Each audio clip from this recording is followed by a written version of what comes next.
This is the story of the bedroom renovation. We started off by getting all the wallpaper off.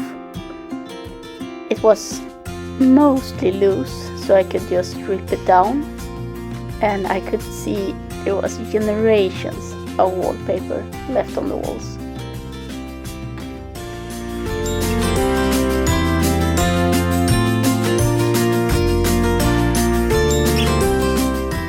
This was one of the wallpapers we found, brown with some kind of flower. And here is a part of the wall where we tore down some kind of, I think it was some kind of paperboard, something like that. And we thought maybe we should do something special with this part. You'll see later on. I putted the walls to prepare them for wallpaper. And also I put a layer of base coat on the ceiling. This was to prevent staining, because untreated wood could easily stain through the paint. So I put on this special base coat on the ceiling. But we did need to paint it one more time with a spray painter, because I couldn't get the paint in these cracks. But you know, the spray paint machine is Philip's domains. But even now I started to see the new bedroom. Yeah, maybe it doesn't look like much at this stage, but compared to the beginning, when all the trims were green and the doors were green, yeah, this is absolutely better.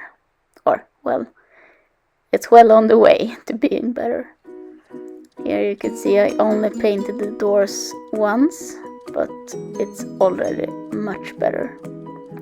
I think I ended up painting them maybe 3 times. And removing some kind of cardboard from the wall, we found this beautiful piece of wooden wall. We just had to decide what to do with it. Here Philip is painting the roof on the ceiling. He did a great job. As you can understand, it was not a nice work standing like that. I think it took maybe an hour, because first he had to paint from one side to get the paint down in all of those cracks, and then he needed to do it from the other side.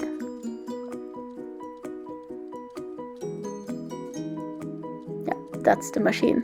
We bought it just for this. And we realized when we had been doing it for a while that the paint was too thick.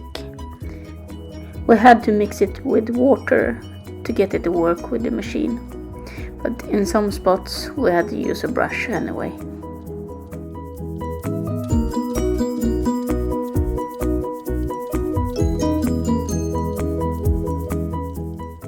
Here you can see some of the trim that has not yet been painted.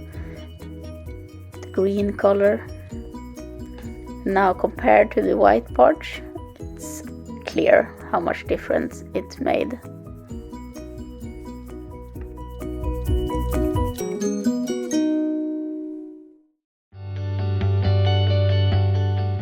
When the doors and the trim and the ceiling was all painted, it was time for me to clean up my mess.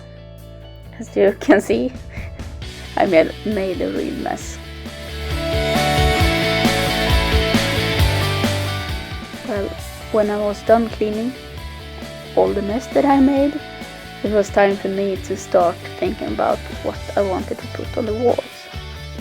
I knew I wanted to use wallpaper, but I had not yet decided what kind. Both Philip and I agreed that we should use some dark wallpaper, because we like the feeling about like warm and cozy.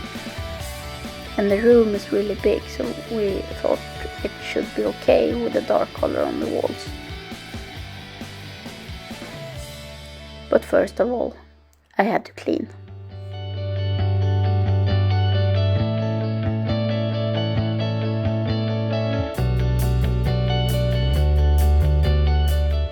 Now I had finally decided what wallpaper, and this is the one we chose.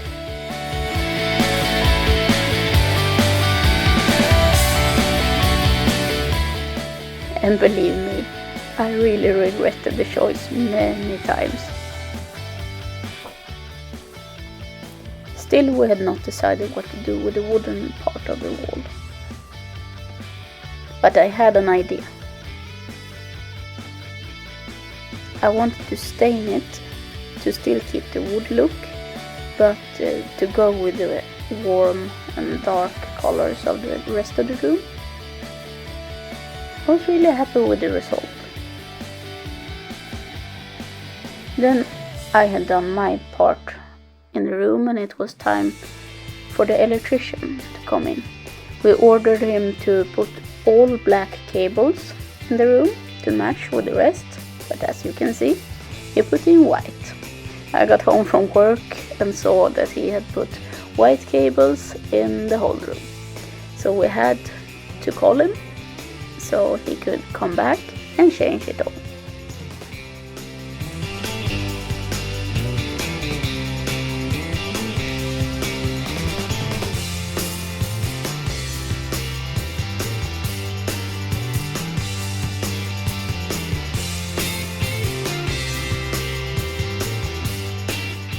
And after that, the room was done. So now I had to do some cleaning again, and this time a deep cleaning, because now it was time to start decorating. So here we got some lights up, and I started to put up the curtains. And I wanted to do this kind of hotel wall feeling. And here Hugo slept the first night in the room.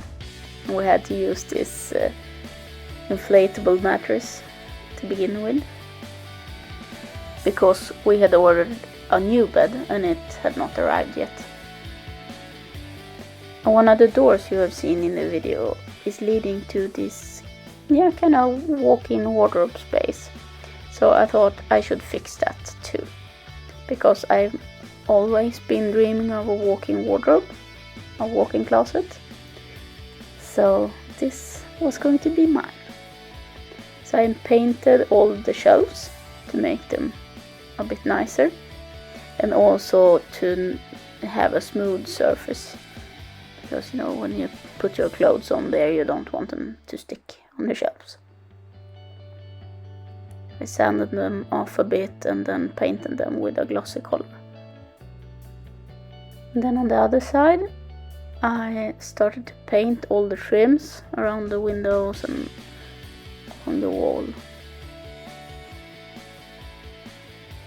It was, I don't even know what I should call the color it was before, because it was not the same green as in the rest of the room. It was just not very fresh. I think maybe some kind of white that has gone dirty. Then I put it up some wallpaper, even in this part. But here it was a brighter one, because it was a very small space, so I could not use a dark one in here, because then it would be like a cave. So this is the one I chose, but I only put it on one wall. Then I also put up some extra shelves, so I had somewhere to put my clothes, a trash can, and this part closest to the camera I was planning to do a makeup table. So here is my makeup station. I use it every morning, and I'm very happy with the result. And it's really nice to have this space, because I can go in there and I can do my hair, do my makeup. I can close the door if I want to, if Philip is still asleep, or if he's using the bathroom, I can still access my makeup space. So yeah, I'm really happy with it. Several weeks after the bedroom was done, our beds arrived, finally. Actually, Philip had a hard time sleeping on the inflatable mattress, so this was a big day for us. We actually had some champagne that night, just celebrating finally having a bed again. And now the bedroom was finally finished.